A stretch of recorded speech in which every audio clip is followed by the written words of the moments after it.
এর ইতিবাচক দিক সম্মত বলেন। ধন্যবাদ। আমরা এদিকে consumer association of Bangladesh cab, আমরা ভোক্তার অধিকার নিয়ে কাজ করি দীর্ঘদিন ধরে। পাবনা জেলা সাংগঠনিক হিসাবে আমি এটা মনে করছি খুবই খুবই খুবই একটা ভালো দিক।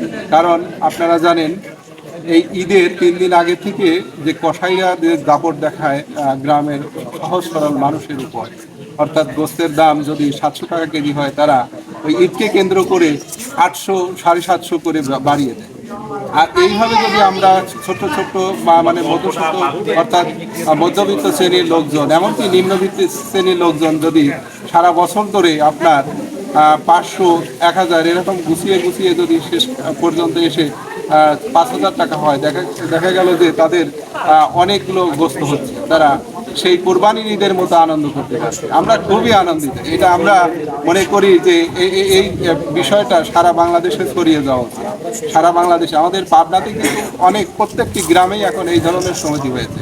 তারা সারা বছর ধরে টাকা গচ্ছিত করে এবং মানে রমজানের ঈদের আগে তারা এই বস্তুগুলো গরু হোক আর মহিষ হোক জবাই করে সবার মধ্যে ওই বন্টন করে দেয়।